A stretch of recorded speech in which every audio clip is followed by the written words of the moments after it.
Bismillahirrahmanirrahim. Assalamualaikum warahmatullahi wabarakatuh. Innal hamdalillah nahmaduhu wa nasta'inuhu wa nastaghfiruhu wa na'udzu billahi min shururi anfusina wa min sayyiati a'malina man yahdihillahu fala mudilla lah wa man yudlil fala hadiya lah wa ashhadu an la ilaha illallah wahdahu la syarika lah wa ashhadu anna Muhammadan 'abduhu wa rasuluh.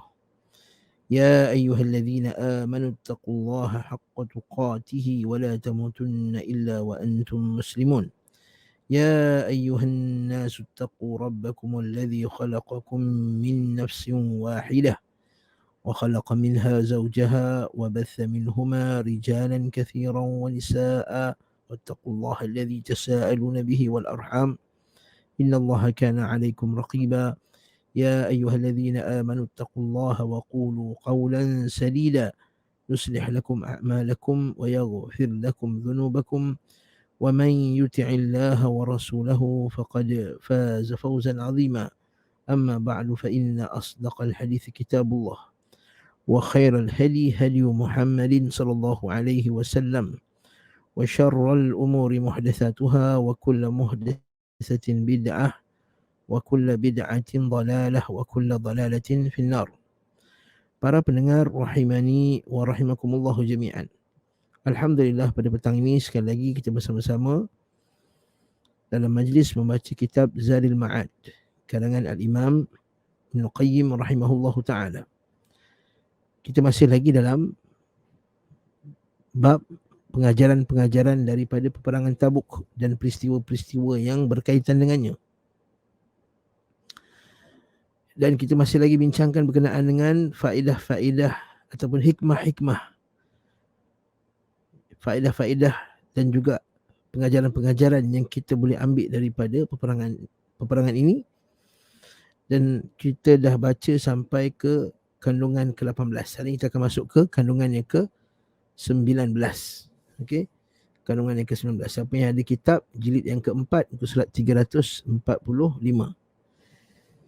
Kata penulis Al-Imam Ibn Qayyim rahimahullahu ta'ala, wa minha anna ahlal ahdi wal-dhimmah idha ahdatha ahadun minhum hadithan fihi dararun ala al-islam untuqidha ahduhu ataupun intaqadha ahduhu fi malihi wa nafsihi وأنه إذا لم يقدر عليه الإمام فدمه وماله هدر وهو لمن أخذه كما قال في صلح أهل أيلة فمن أحدث منهم حدثا فإنهم لا يحول ماله دون نفسه وهو لمن أخذه من الناس وهذا لأنه بالأحداث صار محاربا حكمه حكم أهل الحرب. Kandungan ke-19, bahawa orang yang berada dalam suatu perjanjian dan perlindungan. Ini terjemahan yang kurang halus. Maksudnya diterjemahkan ahlul ahdi dengan zimmah ni orang perjanjian dan perlindungan. Sebenarnya ialah merujuk kepada orang kafir. Maknanya bahawa orang-orang kafir yang mereka ini ialah kafir zimmi, kafir di bawah zimmah ataupun di dalam perjanjian al-mu'ahad. Jadi kena ingat sini bahawa orang-orang kafir mu'ahad. Kafir mu'ahad ni apa? Kita pernah bincang dulu sebelum ini ketika perang Khandaq, perang Ahzab. Ketika buat Bani Quraidah mengkhianati Nabi SAW dalam peperangan tersebut. Panjang kita huraikan kat situ. Iaitu ketika Nabi SAW buat perjanjian dengan Yahudi agar mereka ini setia kepada Madinah, tidak membantu musuh untuk menyerang bandar Madinah. Maka ketika itu Yahudi Bani Quraidah, dia telah melanggar perjanjian tersebut, lalu Nabi SAW membinasakan mereka, menghancurkan mereka, memerangi mereka. Nabi balik saja dari perang Khandaq, baru saja nak letakkan pakaian dekat Masjid Nabawi tu, Letak, malaikat Jibril kata, kenapa kamu letakkan? Malaikat Jibril kata, wahai Muhammad, kenapa kamu letakkan barang baju perang kamu ni? Kenapa kamu buka? So kita nak pergi perang satu lagi, nak serang Bani Quraidah. Ketika dah masuk waktu asar, lepas tu mereka pun pergilah. Nabi kata, bersegera ketika sampai Bani Quraidah. Yang Nabi kata, la yusalliyanna ahadukum illa fi Bani Quraidah. Janganlah seorang kamu salat melainkan dah sampai Bani Quraidah. Itu kisahnya, kan? Lalu yang mana yang wanita dan kanak-kanak lepaskan, diwasa, dihukum bunuh.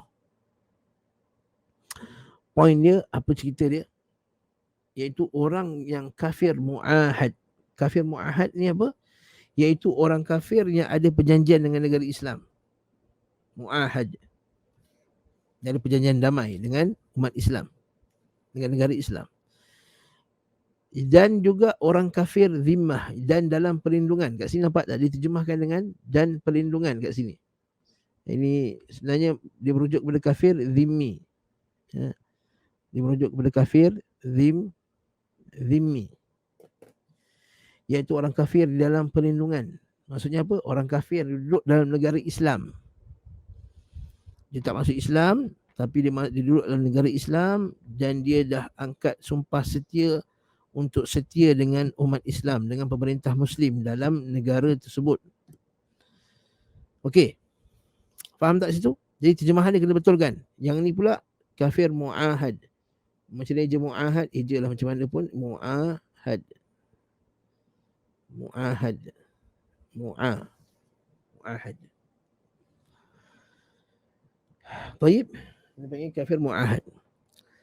Dia kata, bahawa orang-orang yang orang kafir mu'ahad dan orang kafir zimmi, jika terjadi sesuatu terhadap salah seorang daripada mereka, ini salah ni. Ini salah ni. Jika terjadi terhadap, bukan terjadi terhadap. Allahu Akbar. Ini terjemahan ni.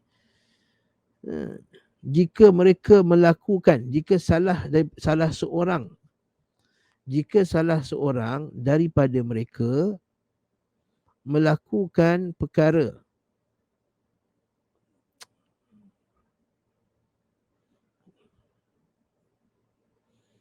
terjemahan ni kurang bagus lah tuan-tuan. Betulkan. Melakukan ahdatha hadithan, melakukan sesuatu yang akan mendatangkan mudarat bagi Muslim.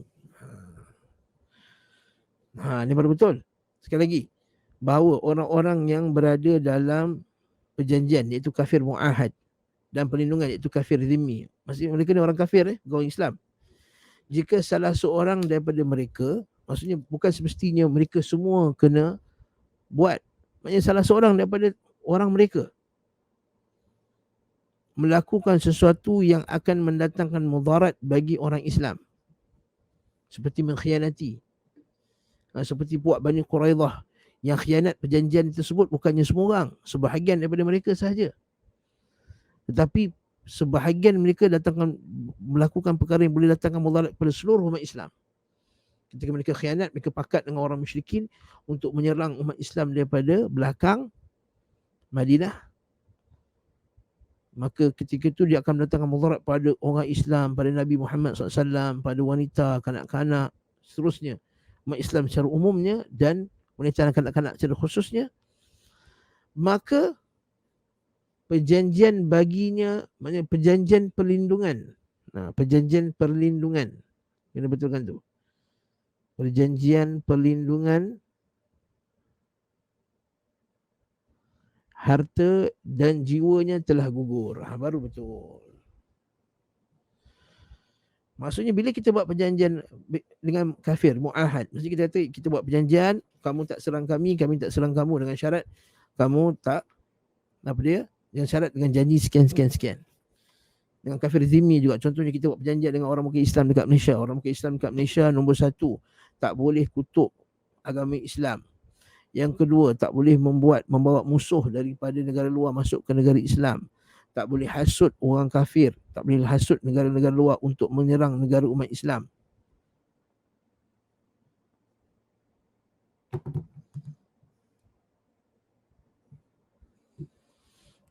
Nampak tak?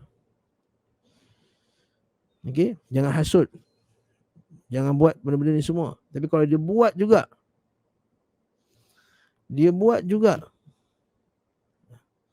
maka gugurlah perjanjian perlindungan untuk mereka. Gugurlah perjanjian perlindungan untuk mereka. Sebentar.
Nah, afwan Jadi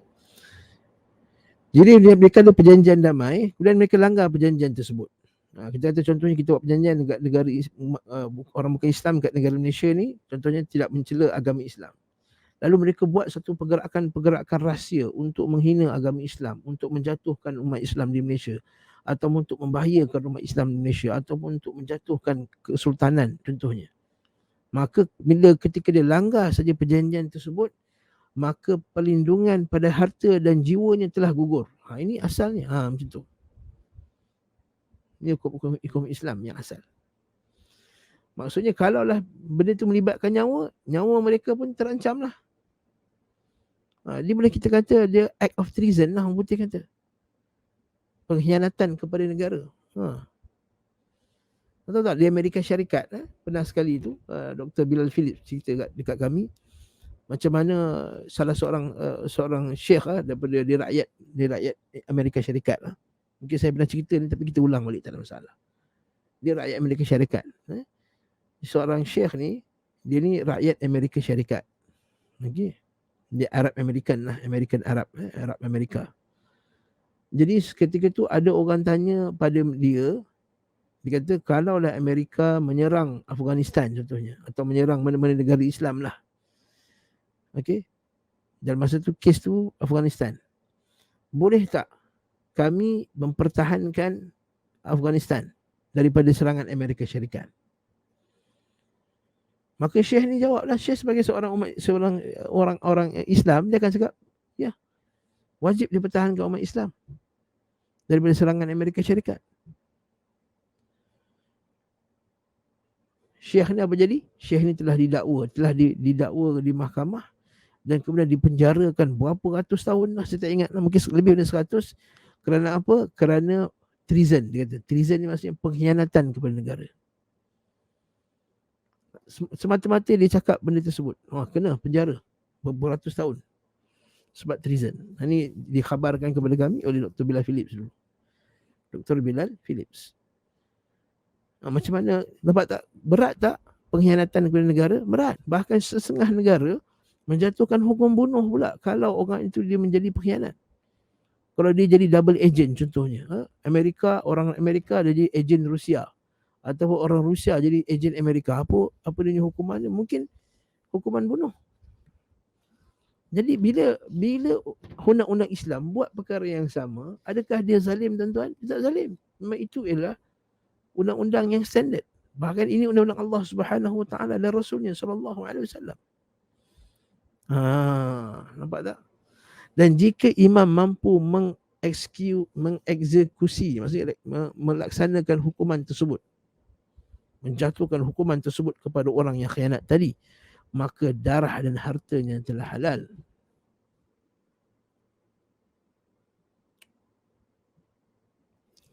Maka darah dan hartanya telah halal.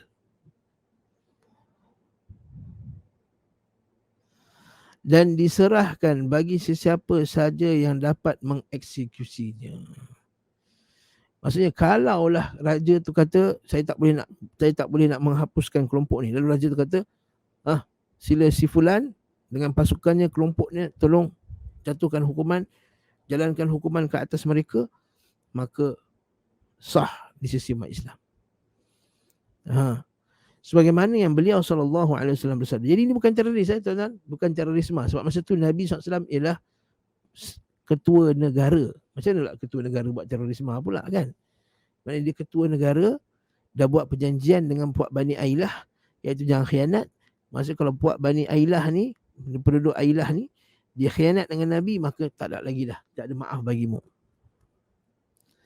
Sebagaimana beliau SAW bersabda berkenaan dengan perjanjian damai dengan penduduk Ailah.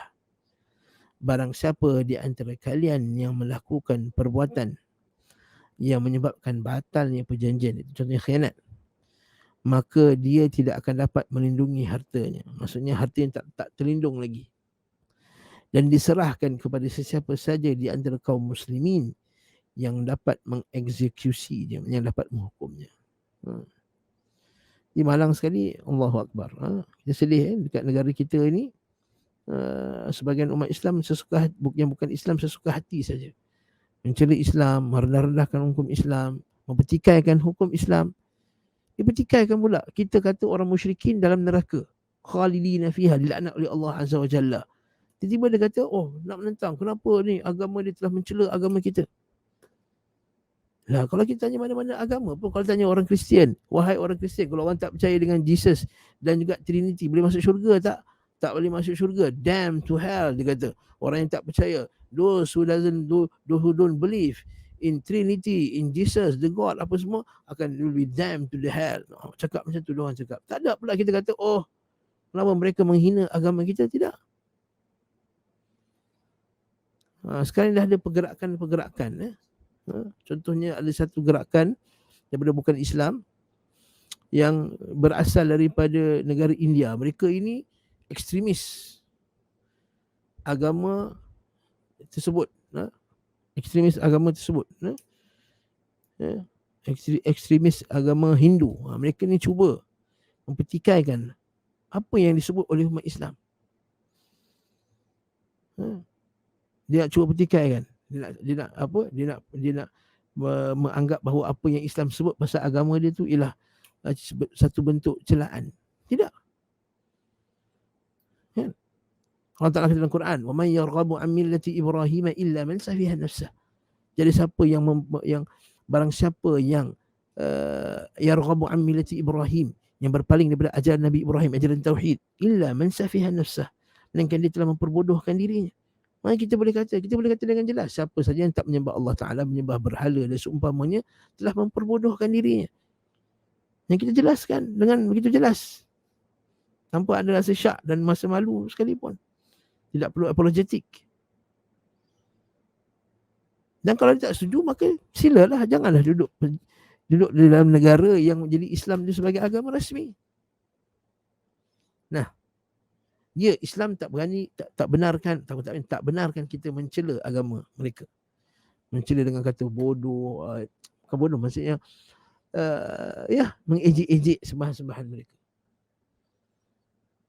Wala tasubbul ladzina yad'una min dunillah wa yasubbullaha adwan bighairi ilm. Supaya mana kita tidak mencela agama Islam, mencela Allah Subhanahu wa taala tanpa ilmu. Tetapi menjelaskan hakikat mereka itu benda yang benar. Diperintahkan. Sebab Nabi SAW, bila Nabi berdakwah kepada tauhid, apa kata orang musyrikin kepada Abu Talib? Wahai Abu Talib, anak saudara kamu ni telah memperbodohkan sembahan-sembahan kita, telah merendah-rendahkan orang alim di kalangan kita, sami-sami mereka, tok-tok dukun mereka. Maka kita katakan, ya, itu dakwah Nabi SAW. Maka diserahkan kepada siapa saja. Ketapan tersebut berlaku kerana perbuatan yang menyebabkan berubah status dari orang kafir yang berada di dalam sebuah perjanjian dan perlindungan menjadi orang kafir yang boleh diperangi. Kafir harbi. Jadi kita ada kafir zimmi. Nampak? Jadi nak faham maksud kafir harbi. Jadi kat sini dalam perenggan ni dah bagi tahu lah. Kafir harbi, kafir yang boleh diperangi, itu apa dia? Kafir yang melanggar perjanjian dengan umat Islam. Itu dia punya kaedah. Bukan semestinya mereka tu kena isytihar perang kepada umat Islam, barulah mereka dinamakan kafir harbi. Macam setengah orang dekat Malaysia ni tak faham. Dia kata, kita panggil orang bukan Islam ni kafir harbi sesuka hati. Kita kata, kalau dia telah melanggar perjanjian dengan umat Islam, mencela agama kita, mencela umat Islam, mencela pemimpin Muslim, institusi kepimpinan Muslim, bukan mencela individu-individu, itu mencela kepimpinan Muslim, maka kita kata itu adalah bentuk pelanggaran perjanjian dengan umat Islam, dan itu berubah status dia tadi daripada kafir mu'ahad ataupun kafir zimmi kepada kafir harbi. Namun siapa yang declare ni tuan-tuan? Yang declare ni umara dan ulama. Umara dan ulama declare ni secara rasmi. Ialah umara, pemerintah dan ulama. Bukannya ustaz-ustaz biasa ni, tidak. Jadi hukumnya sama dengan hukum orang yang memerangi Islam. Hukumnya sama dengan orang yang memerangi Islam.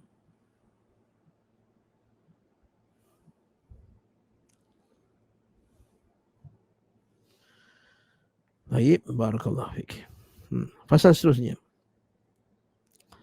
Kandungan yang ke-20.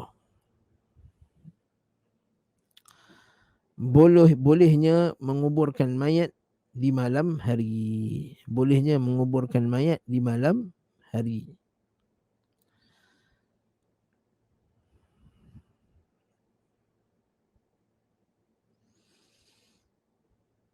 Sebagaimana Rasulullah sallallahu alaihi wasallam zal bijadain atau bijadain lailan. So Nabi SAW menguburkan zal bijadaini pada waktu malam hari. Imam Ahmad telah ditanya berkaitan dengan permasalahan ini, dia kata hal itu tidaklah mengapa. Bahkan Nabi SAW pun dimakamkan di malam hari. Nah, Abu Bakrah mengatakan beliau SAW dimakamkan pada malam hari, Ali menguburkan Fatimah pada malam hari, tak ada masalah. Aisyah mengatakan, kami mendengar suara penggali kubur pada akhir malam pada saat mengebumikan Nabi SAW. Uthman, Aisyah dan Ibnu Mas'ud dimakamkan pada malam hari. Pada riwayat Tirmizi daripada Ibnu Abbas bahawa Nabi SAW masuki kubur pada waktu malam hari. Lalu beliau SAW diberi penerangan dan beliau SAW menempatkannya di arah kiblat. Beliau SAW berkata, semoga Allah Ta'ala merahmatimu supaya engkau mendaki sambil membaca Al-Quran. Maksudnya engkau ni naik kedudukan kamu di akhirat kelak sambil membaca Al-Quran. Dan Sahih Al-Bukhari bahawa Rasulullah SAW bertanya tentang seorang, beliau mengatakan siapakah ini? Beliau menjawab seorang yang dikuburkan semalam. Lalu Nabi SAW mensalatkannya. Ada kisah seorang wanita tu kan. Seorang wanita dia meninggal kan. Nabi SAW pun salatkannya. Okey. Masa tu waktu Qailulah tu Nabi SAW tengah tidur. Jadi Nabi kata mana pergi perempuan tersebut dah meninggal ya Rasulullah. Kan? Kenapa tak bagi tahu aku? Dia kata kau, para sahabat kata, ya Rasulullah, kau sedang berqailulah ketika itu. Kamu sedang berqailulah. Maka para sahabat segan nak kejut Nabi SAW. Maka lepas tu Nabi SAW pergi kat kuburnya dan salatkannya. Jika ada yang bertanya sebagaimana sebuah hadis yang diriwayatkan oleh Sahih Muslim bahawa Nabi SAW pada suatu hari khutbah dan menyebutkan seorang daripada para sahabat meninggal lalu dikafani dengan kafan tidak panjang dan dimakamkan pada malam hari. Lalu Nabi SAW melarang seseorang dikuburkan sehingga disalati kecuali orang yang kerana terpaksa melakukannya. Ini hadis Nabi SAW. Itu kisah ketika wafatnya siapa? Mus'ab bin Umair. Salah seorang dari sahabatnya itu Mus'ab bin Umair. Mus'ab bin Umair ni wafat dalam peperangan Uhud. Okey, dalam peperangan Uhud. Okey. Kemudian bila salat, Afwan. Bukan kisah Mus'ab bin Umair, kisah seorang lagi sahabat lain. Afwan, bukan Mus'ab bin Umair. Mus'ab bin Umair itu kisah lain. Ada seorang sahabat ni dikafan pada waktu malam. Bila waktu malam, kafannya tak disempurnakan.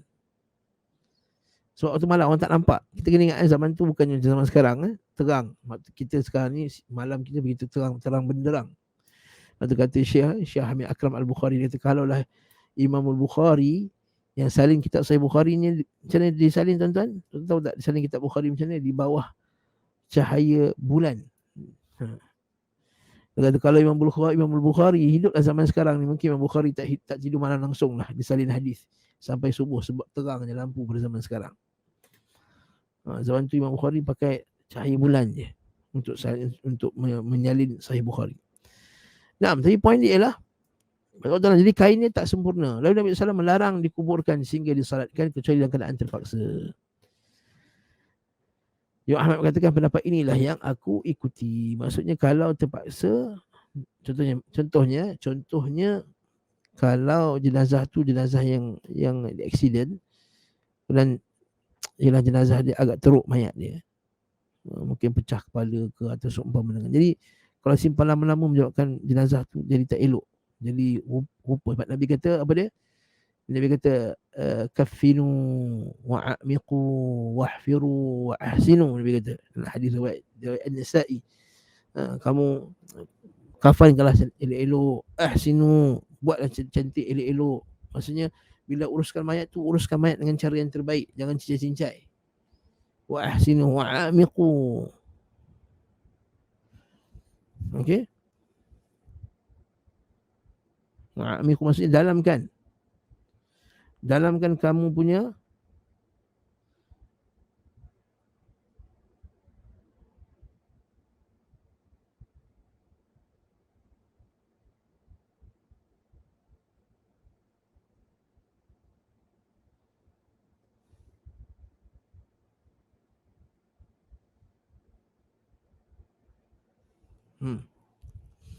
dalamkan kamu punya, bila kamu korek jenazah, bila kamu korek kubur tu, biar korek dalam-dalam.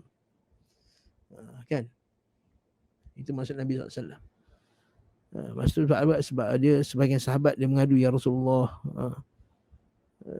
susah ni nak tanam 70 orang jenazah ramai-ramai ni. Maka Nabi SAW suruh kuburkan ramai-ramai sekali dalam satu kubur. Jawabnya, inilah pendapat yang aku ikuti. Jadi macam mana nak gabungkan? Satu hadis kata Nabi boleh pada waktu malam, yang hadis lain pula Nabi kata kalau boleh jangan pada waktu malam melainkan terpaksa. Maka Al-Imam Ibn Qayyim kata apa? Jadi kami mengamalkan kedua hadis tersebut dan tidaklah salah satu tersebut boleh ditolak dengan mempergunakan hadis. Maksudnya kalau boleh kita gabungkan. Ini kaedah dalam ilmu hadis, tuan-tuan. Apa kaedah dia? Iaitu kalau kita boleh gabungkan, kita boleh amal, kita bila nampak kedua-dua hadis saling bertentangan dan kedua-dua hadis itu sahih. Kalau satu tak sahih, satu sahih, itu mudah kita tinggalkan yang tak sahih. Tapi kalau yang dua-duanya sahih, nampak macam bertembung, apa sikap kita? Adakah nak pakai terjih dulu ke nak jamak dulu? Maka kata para ulama, cuba jamakkan dulu maksud dia.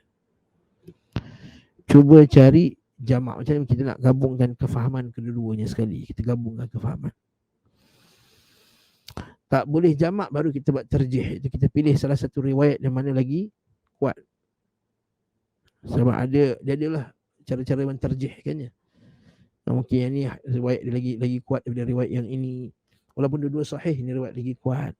Ataupun dia kata yang ni perbuatan, yang ni ucapan. Perbuatan lebih diucapkan, ucapan lebih diutamakan daripada perbuatan. Perbuatan mungkin Nabi buat kerana terpaksa, tapi ucapan itu yang Nabi nak. Tapi ada pula dia kata tak, yang kita buat ialah perbuatan sebab Nabi suruh ikut perbuatan Nabi SAW. Jadi ini cara terjih di kalangan para ulama. Ada pula kita pilih hadis sahabat yang sekian, kan dia telah bersama dengan Nabi lebih lama daripada sahabat yang lain. Ila akhirih, yang ni wujuh terjih. Ni cara nak terjih, nak mengambil pendapat yang kuat, itu cerita yang lain. Tapi yang penting, yang pertama sekali kita cuba nak jamak dulu. Jadi kami memandang makruh menguburkan mayat di malam hari, bahkan kami melarangnya kecuali jika dalam keadaan darurat atau kerana maslahah yang lebih rajih, yang lebih dominan. Okey. Contohnya, seseorang yang meninggal dunia bersama beberapa orang yang sedang dalam perjalanan di malam hari, dan mereka terganggu jika harus menunggu sehingga siang hari. Katakanlah dalam satu perjalanan, salah seorang meninggal waktu malam, pada waktu petang lah, kata dah pukul 5 atau 6. Maka dia kata kalaulah kita tunggu esok pagi, kita akan terlepas flight contohnya. Maka kita tanam pada waktu malam tu juga. Juga jika mayat dikhawatirkan membengkak, iaitu merosak mayat tu. Dan sebab-sebab lainnya yang menguatkan untuk menguburkan mayat pada malam hari, wabillahi taufiq. Contohnya, apa lagi? Nak mengelakkan syirik contohnya. Dia kuburkan pada malam hari sebab nak sorokkan di mana kuburnya. Ila akhiri. Wallahu ta'ala alam bissawab. Kandungan ke-21. Bahawasanya ketika apabila imam mengutus sebuah legion ni maksudnya hantar satu sariyah, satu misi ketenteraan, sariyah. Lalu legion, ini bahasa orang putih, legion. Kalau tuan biasa dengan bahasa Inggeris, legion kan, L-E-G-I-O-N tu, legion. Satu sariyah tu, pasukan tersebut mendapatkan harta rampasan perang atau tawanan, atau berhasil menaklukkan sebuah benteng, sebuah negeri lah, bukan sebuah benteng, satu istana ke atau seumpama dengannya, benteng lah. Maka hasilnya bagi legion tersebut setelah diambil 1/5-nya. Sama juga macam yang lain. Maksudnya apa? Dia kena bagi 1/5 untuk lillah, oleh rasulihi, untuk Allah dan Rasulnya. Kerana Nabi SAW membahagikan hasil rampasan perang yang didapatkan dengan cara damai, iaitu al-fai', dengan Ukaidir. Kan masa Nabi nak serang Ukaidir, lalu diorang lari kan, tak kala menaklukkan Dumatul Jandal kepada legion yang beliau SAW kirim di bawah pimpinan Khalid Al-Walid, yang terdapat ada 420 pasukan berkuda. Dan harta rampasan perang mereka berjumlah 2,000 ekor unta dan 800 ekor kambing. Masya Allah. Di mana masing-masingnya mendapatkan 5 bahagian. Ini berbeza jika beliau SAW mengirimkan legion dari sebuah pasukan perang dalam keadaan peperangan. Lantas legion tersebut mendapatkan harta rampasan itu berkat kekuatan pasukan perang. Dan yang mereka peroleh akan menjadi harta rampasan perang bagi semuanya setelah diambil 1/5-nya dari harta rampasan perang. Inilah petunjuk Nabi SAW.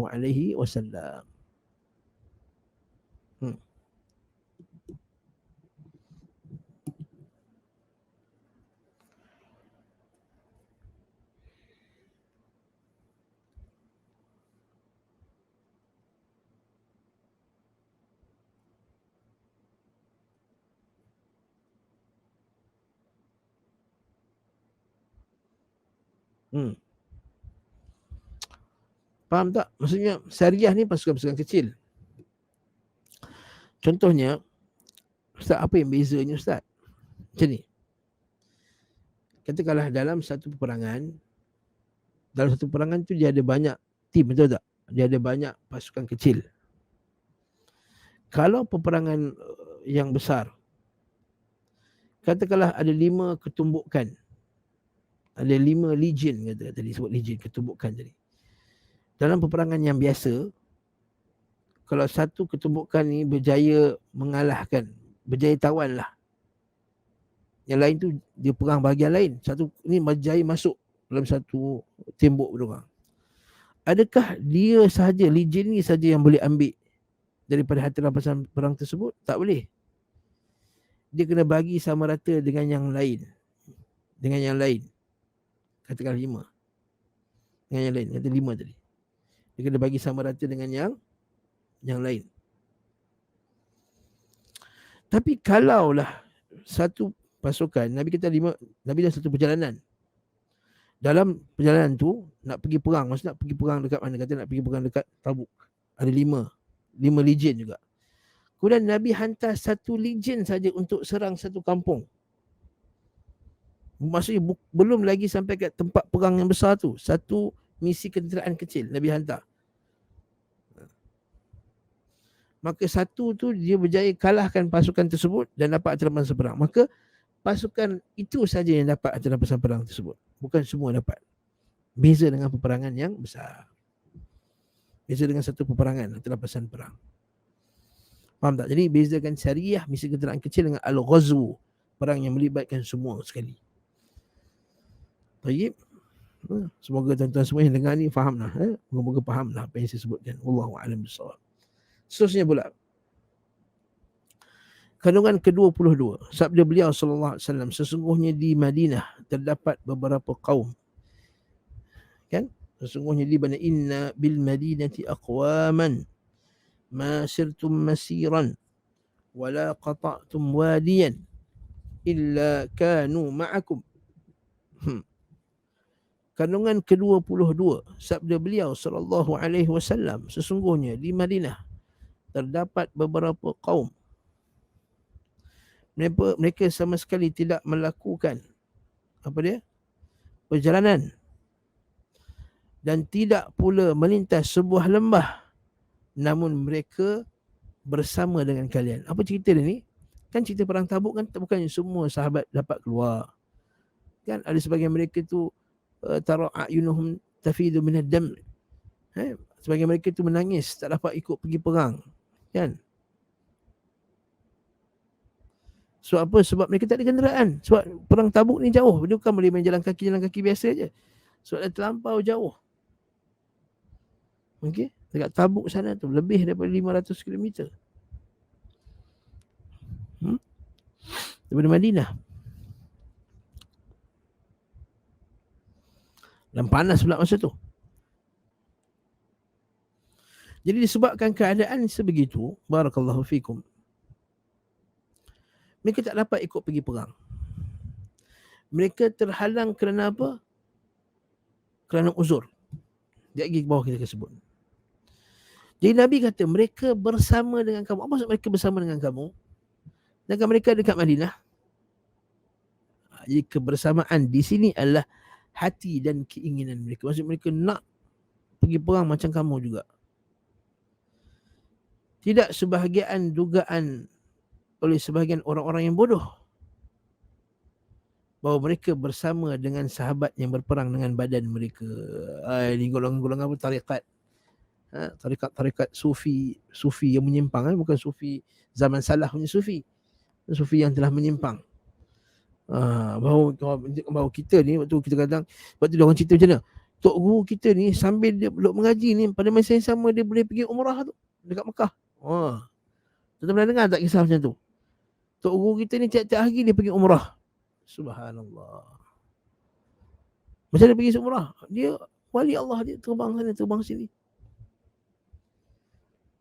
Tidak, bukan bersama di sini, bersama dari segi keimanan, bersama dari segi hati mereka nak ikut pergi perang sama-sama. Illa kanu ma'akum, melainkan mereka itu sama dengan kamu, bersama dari segi hati, niat, keinginan, dan juga ganjaran. Mereka dapat juga ganjaran sama. Habasahumul uzur. Dan mereka mengatakan kepada beliau SAW, dan mereka di Madinah ya Rasulullah. Maksudnya mereka bersama dengan kita, sedangkan mereka di Madinah. Wahum bil Madinah, sedangkan mereka di Madinah ya Rasulullah. Maka Nabi SAW, yes, Nabi kata betul.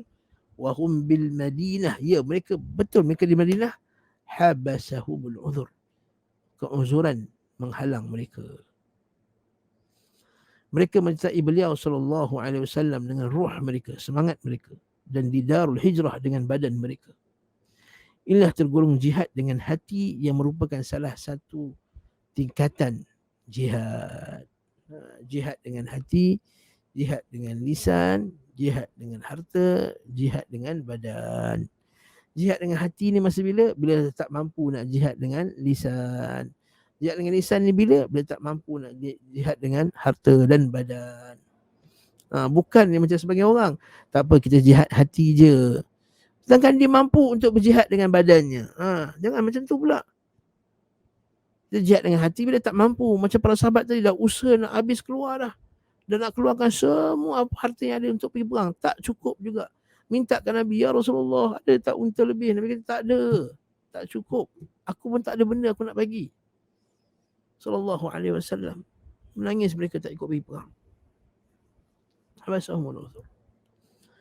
Itu dengan hati, harta dan badan. Dalam sebuah hadis disebutkan, jahidul musyrikina bi alsinatikum wa qulubikum wa amwalikum. Berjihadlah kalian menghadapi musyrik dengan lisan, dengan hujah, dengan cakap macam ni.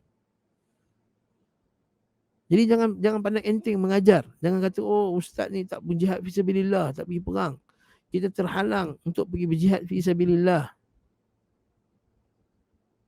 Terhalang kerana pemerintah tak panggil, tak seru. Mana boleh kita pergi sendiri jihad dengan anggota badan dengan senjata ni.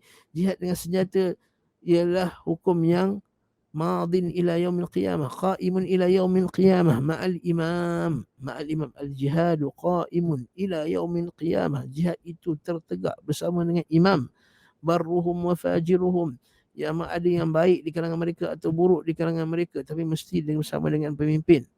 Jadi sekarang pemimpin tak seru kita jihad orang musyrikin dengan senjata, maka kita pun tak pergilah, sebab kita mesti jihad dengan pemimpin. Mana boleh pergi sendiri. Maka kita jihad dengan apa? Bi alsinatikum, bi qulubikum, wa alsinakum, wa amwalikum, dengan harta. Keluarkan harta sebanyak mana yang kita boleh untuk jihad fi sabilillah. Dan sekarang ni jihad apa? Jihad untuk menegakkan kebenaran, menegakkan tauhid. Maka bantulah tuan-tuan Allah. Mana markas-markas sunnah, Yayasan Ta'lim, Baitur Rahmah, Sunnah Sin, apa semua ni tempat-tempat yang memang setiap hari mereka ni bekerja menjelaskan Islam yang sebenar. Ustaz kita di Yayasan Ta'lim, Masya Allah, setiap hari perah tenaga baca kitab, berkitab-kitab. Kalau tuan-tuan tengok kitab yang orang baca ni, boleh buat dinding rumah lah tuan-tuan Allah. Kalau dijadikan kitab-kitab mereka ni sebagai batu-batu untuk buat rumah, nescaya terbinalah rumah banglo yang besar. Ribu duit di mereka ni habis, duit sendiri lah. Mana ada bantuan kerajaan nak beli kitab, tak ada. Sebab apa? Sebab nak baca, nak kaji, nak faham Islam, supaya mereka boleh berjihad dengan lisan mereka. Naam. Ini masih lagi ada yang bertikaikan, oh mereka ni pandai ceramah aja. Ya, bi alsinatikum. Ustaz ni pandai ceramahnya. Ya, betul. Bi alsinatikum, jahilul musyrikin bi alsinatikum, dengan lisan kamu. Wa qulubikum, dengan sepenuh hati kamu berjuang bersungguh-sungguh. Dan jihad menentang musyrikin adalah dengan menyebarkan tauhid, menentang syirik, menentang bid'ah. Ya ayuhan nabi, ya ayuhar rasul, jahilil kuffar wal munafiqin waghluz alaihim. Wahai Rasul, wahai Nabi, jahilil kuffar wal munafiqin, perangilah al-kuffar, jahilil kuffar wal munafiqin waghluz alaihim. Ayat yang turun dekat Mekah. Maksudnya apa? Jihad dengan musyrikin dengan senjata tak. Di Mekah mana ada perang lagi. Maka jihad dengan hujjah wal bayan.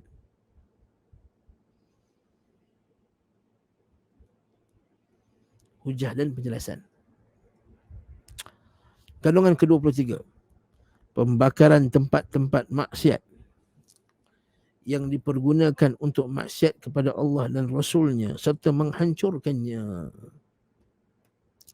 Maksudnya kita kena hancurkan tempat maksiat dan syirik. Mesti dengan pemerintah sekali lagi. Kalau benda tersebut tempat maksiat dan syirik itu berada di bawah kekuasaan kita, contohnya dalam kawasan rumah kita, maka kita hancurkan sendiri. Dalam kawasan kampung kita yang kita berkuasa padanya, kita boleh hancurkan sendiri. Kita ketua kampung contohnya. Dan kalau kita ketua negara, maka kita hancurkannya dengan kuasa yang ada pada mereka. Jadi kalau bukan di bidang kuasa kita, tak boleh hancurkannya, takut mendatangkan fitnah. Okey. Contohnya berhala di rumah sebelah rumah kita, takkan kita hancurkan dia, akan menimbulkan fitnah. Kita berhala kat rumah kita, ketika kita pindah rumah, kita masuk rumah tersebut, tengoklah rumah tersebut ada berhala, kita hancurkan berhala tersebut. Sebagaimana Rasulullah SAW membakar Masjid Ad-Dirar. Bakar Masjid Dirar yang kita bincang panjang sebelum ini, banyak kali kita bincang panjang, 2-3 minggu juga kita bincang. Masjid Dirar, masjid yang didirikan oleh orang munafik. Apa dia?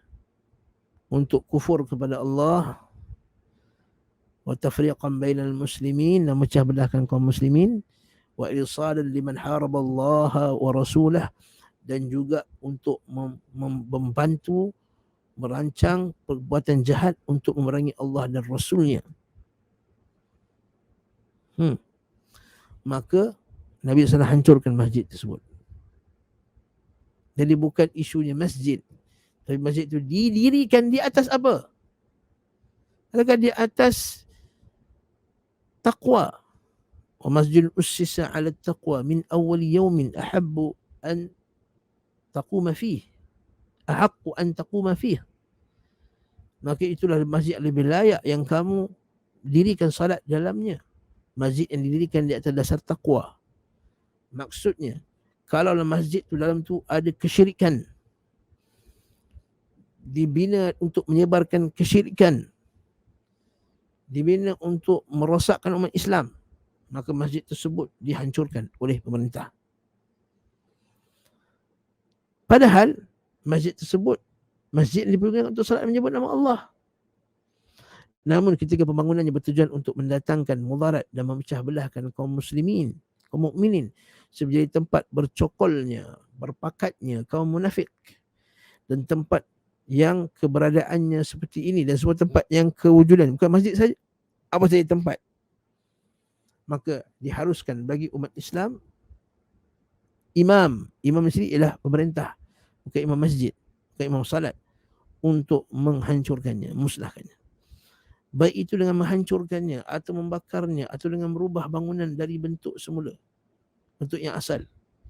Jika demikian keadaan Masjid Ad-Dirar, nampak ni, maka semua tempat-tempat kesyirikan yang mana para kuncennya, para pendirinya, para ahlinya mengajak untuk menjadikan apa saja yang berada di tempat tersebut sebagai tandingan kepada selain Allah, lebih berhak untuk dihancurkan dan lebih menjadi sebuah kewajipan untuk dihancurkan. Maksudnya kalau tempat disebabkan syirik, hancurkan masjid tu, tapi dengan pemerintah. Demikian pula dengan tempat-tempat maksiat seperti Al-Hanat. Apa dia? Bunyi macam Al-Hanat. Allahu Akbar. Saya tengok sekejap dia punya bahasa Arab dia.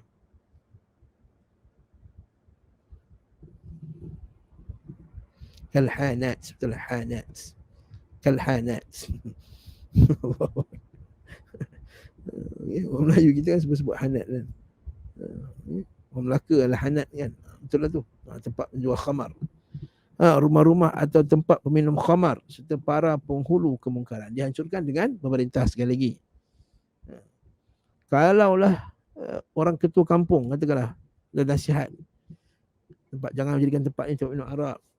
Okey, kalau dapat dia diberi kuasa contohnya, maka dibinasakan, dimusnahkan. Umar bin Al-Khattab membakar sebuah desa yang di dalamnya diperjualbelikan khamar. Nampak? Allahu Akbar. Juga membakar kelontong penjualan khamar.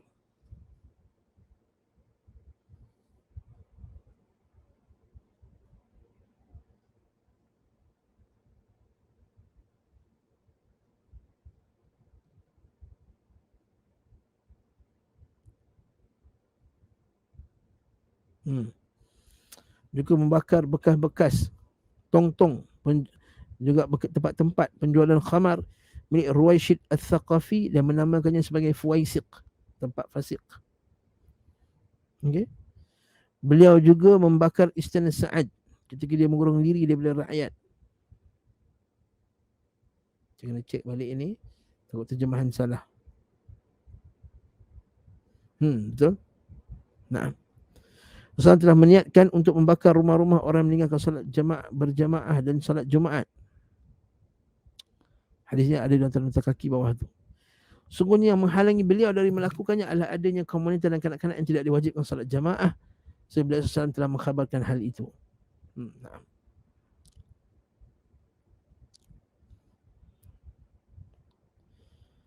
Kandungan seterusnya, kandungan ke-24, bahawa wakaf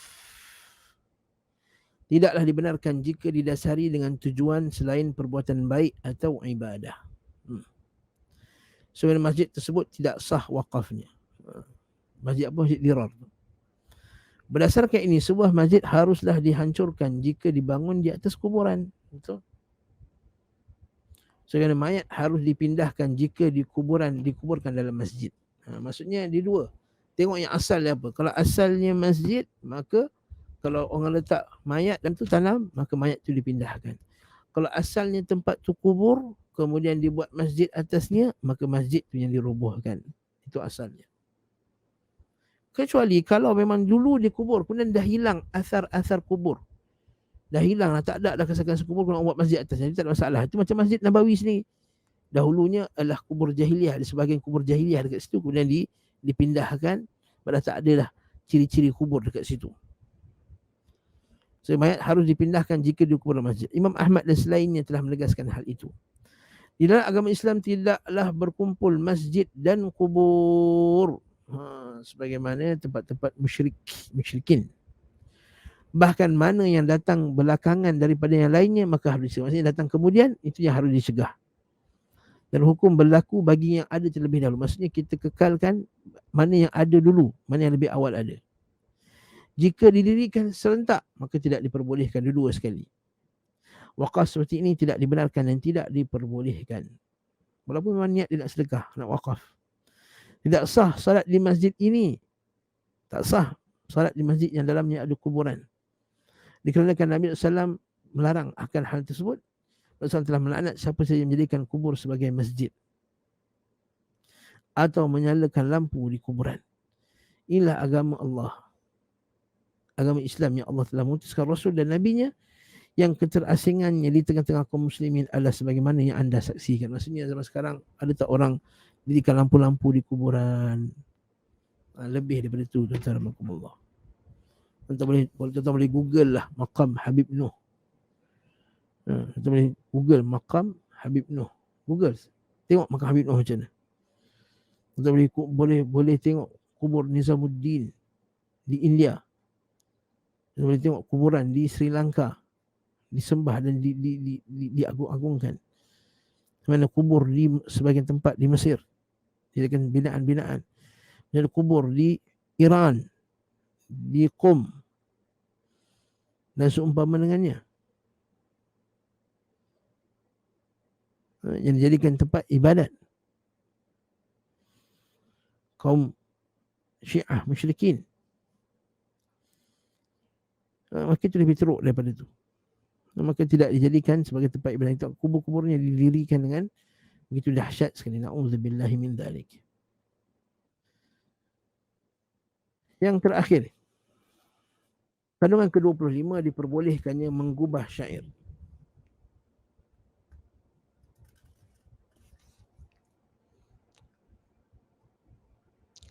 Oh, yang ni kita panjang tuan. Saya nak simpan lah ni. Sebab bab syair ni nanti kita akan bincang pecahan-pecahan dia juga.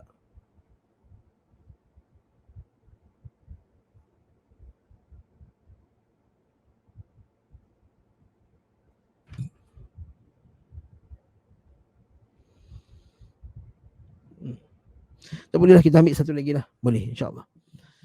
Jadi diperbolehkan untuk mengubah syair bagi seorang yang datang sebagai ungkapan sukacita. Ingat syair Arab bukan syair Melayu, satu. Yang kedua, jangan samakan muzik dengan syair. Syair-syair jangan samakan. Okey. Syair-syair Hasan bin Thabit yang memuji Nabi SAW, Abdullah bin Rawahah dan seumpama dengannya yang puji Nabi SAW, jangan samakan dengan lagu-lagu yang ada sekarang. Adapun lagu sekarang nasyid-nasyid yang memakai alat muzik itu tak sama langsung dengan syair-syair Arab. Kita boleh rujuk syair macam mana bentuk syair Arab pada zaman tersebut. Bagi seorang yang datang sebagai ungkapan sukacita dan kegembiraan atas kedatangannya, selama syair tersebut tidak disertai dengan perkara sia-sia yang diharamkan seperti seruling, rebana dan gitar. Jelas. Dan syair tersebut tidak terbentuk lagu yang mana terkandung dalamnya lirik-lirik yang fahish. Tak terbentuk lagu. Ada apa? Ada lagu, ada muzik dalamnya. Nampak kat sini.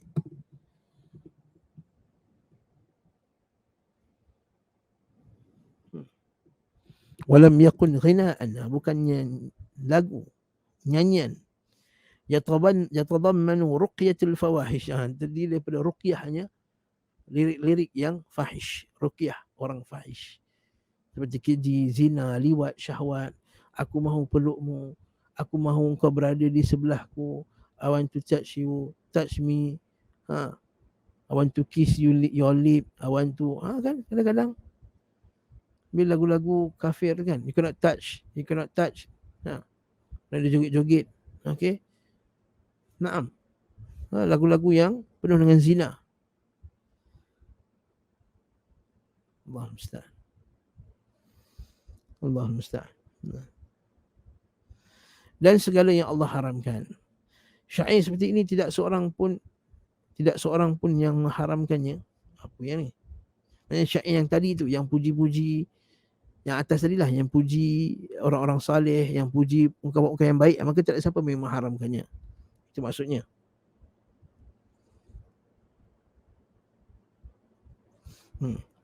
Dan syair-syair yang baik tidaklah diharamkan.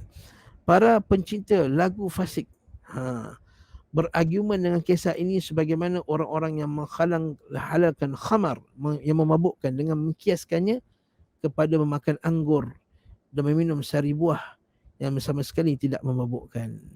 Kalau tak boleh makan, kalau arak tu haram, kenapa kita boleh minum, boleh makan anggur? Kan anggur kan sebab arak tu kan jadi pada anggur. Arak jadi pada anggur. Jadi anggur tu penyebab arak. Jadi anggur pun tak boleh makan lah. Subhanallah, kias yang sangat buruk. Sama lah macam orang nak halalkan muzik. Dia kata sebab Nabi kata suara Abu Musa al-Ash'ari ni mizmar min mazamir Ali Dawud. Suara Abu Musa al-Ash'ari ni sedap macam seruling Nabi Daud. Jadi dia kata halal kita tiup seruling. Sebab Nabi puji suara dia sedap macam seruling. La haula wala quwwata illa billah. Jauh sekali kias dia. Tak kena. Okey.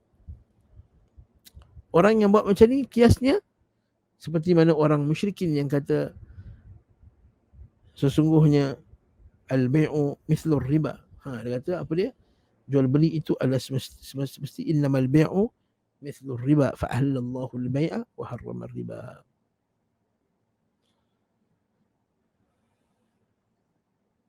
Okey. Yang ke-26, penyimakan Nabi SAW. Istima'. Penyimakan. Apa ni penyimakan? Maksudnya Nabi mendengar. Nabi listen. Nabi mendengar puji-pujian orang yang memuji beliau SAW dan tidak mengingkari mereka. Wa tarkul inkar alaihim. Wa la yasihu qiyasu ghairihi alaihi fi hadha. Tidaklah dibenarkan mengkiaskan selain Nabi SAW dengan beliau SAW dalam hal ini. Okey? Jangan samakan. Nabi SAW memang ada sifat yang sempurna. Nabi SAW ada sifat yang sempurna tak? Nabi SAW manusia yang paling sempurna sekali akhlaknya. Kalau Nabi kata inna bu'ithu li utammima makarimal akhlak. Betul tak? Nabi kata aku diutus untuk menyempurnakan akhlak. Jadi Nabi itu akhlaknya sempurna. Sempurna bagi manusia lah. Bagi kadar manusia lah. Tak boleh kata sempurna macam Allah Ta'ala. Jadi jangan samakan orang puji Nabi dengan orang buat puji-puji orang lain. puji-pujian. Nabi SAW melemparkanlah tanah di wajah orang yang sedang memuji. Maksudnya memuji depan-depan ni. Maksudnya memuji depan-depan. Puji belakang-belakang dah meninggal, kita buat syair puji dia, itu lain cerita. Maksudnya puji depan-depan ni. Okay? Nabi SAW yes. Orang lain elakkan puji depan-depan. Nabi kata campakkan pasir. Fi wujuhil maddahina turab. Uhthu fi wujuhil maddahina turab. Naam. Lagi. Masya Allah, banyak. Masya Allah.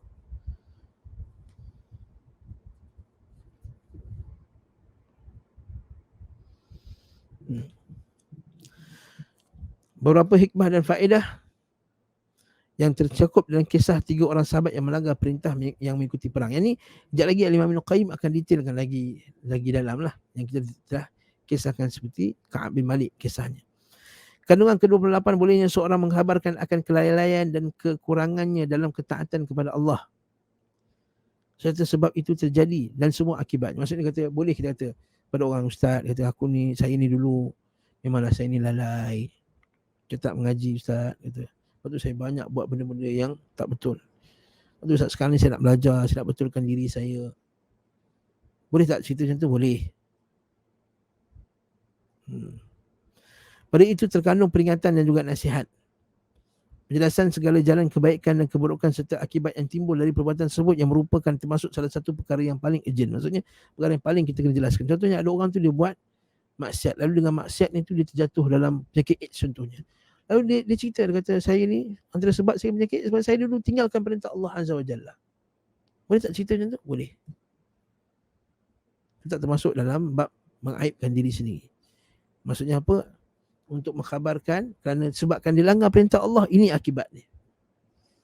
Kalau aku langgar perintah Allah, ini akibatnya. Seperti kata Ibn Syihab Az-Zuhri, sebagian ulama salah, dia kata aku ni dipenjarakan mungkin sebab dulu aku pernah cela orang, ada seseorang lalu aku dipenjarakan kerana perbuatan aku mencelanya. Seorang lagi dia kena sengat kala jengking, dia kata inilah dia, aku kena sengat kala jengking, masalah kata sebab aku tinggalkan zikir pagi dan petang. Seterusnya, bolehnya seorang memuji dirinya sendiri atas suatu kebaikan paling jika hal itu dilakukan bukan untuk riak dan menyombongkan diri. Contohnya apa? Kisah Ka'ab bin Malik lah. Dia kata, ya Rasulullah, dia kata, bukan, ketika diceritakan pada orang, dia kata, semenjak daripada kejadian tersebut, aku tak pernah berdusta sekalipun. Maksudnya tentulah. Tapi dengar, tujuan dia memuji diri sendiri itu bukan untuk nak angkat dirinya di hadapan manusia. Tujuan dia untuk sebut benda baik tersebut, apa dia? Supaya nak kata kat orang, wahai kamu semua, wahai manusia yang dengar kisah aku ni, buatlah baik. Kerana dengan buat, cakaplah jujur. Kerana dengan cakap jujur nanti kamu akan berjaya. Lepas tu dikisahkan balik cerita dia masa dia kena Ka'ab bin Malik, dan kisah ni diceritakan oleh anak dia. Anak dia yang ceritakan kisah dia pada orang. Okay? Peralihan seorang akan dirinya atas kebaikan tidak sanggup dikerjakan dengan satu kebaikan yang semisalnya atau yang lebih baik.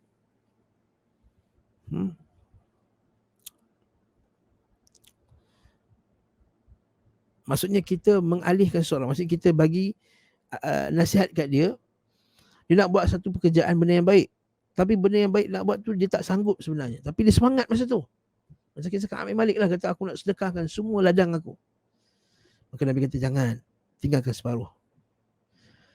Nanti tak sebagian kita, ustaz tak apa ustaz, saya nak bersihkan seluruh surau ni masa cuti 2 hari ni. Tak apa akhi, tak payah buat macam tu. Kamu buat separuh je dulu, buat bersihkan depan je, yang mana dia mampu dulu.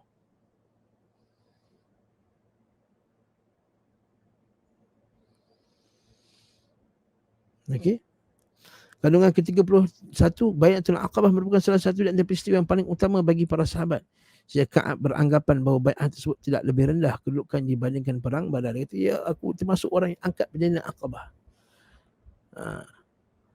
Tetapi yang lain itu, mereka itu pergi perang Badar. Nah. Ke-32, apabila seorang imam melihat sebuah maslahat yang dengan cara menutupi beberapa perkara yang dikehendakinya, dia inginkan dia bermusuh dan menyembunyikannya dari musuh, maka itu disenangi bagi imam atau bisa saja menjadi satu keharusan sesuai dengan kadar maslahat. Maksudnya seorang pemimpin Kalau dia rasa benda tu lebih baik, masalahnya cerita kat orang, dia cerita kat orang benda tersebut. Kalau masalah tak cerita, jangan cerita. Macam sekarang lah, kadang-kadang ada benda yang kerajaan cerita kat rakyat, ada benda yang kerajaan tak cerita. Lihat kepada masalahnya, lihat kepada maslahatnya. Sama juga menyembunyi dan menutupi sesuatu jika mengandungi mafsadah yang tidak diperbolehkan. Maksudnya Nabi rahsiakan apa dia? Nabi rahsiakan tempat untuk pergi perang Tabuk. Jadi kalau Nabi bagi tahu, takut nanti akan beri mudarat kepada umat Islam.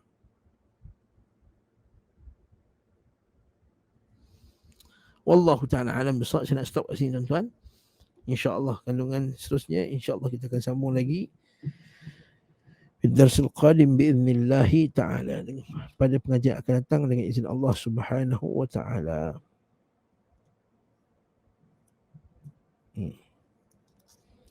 Ada soalan ke Akhi Imran?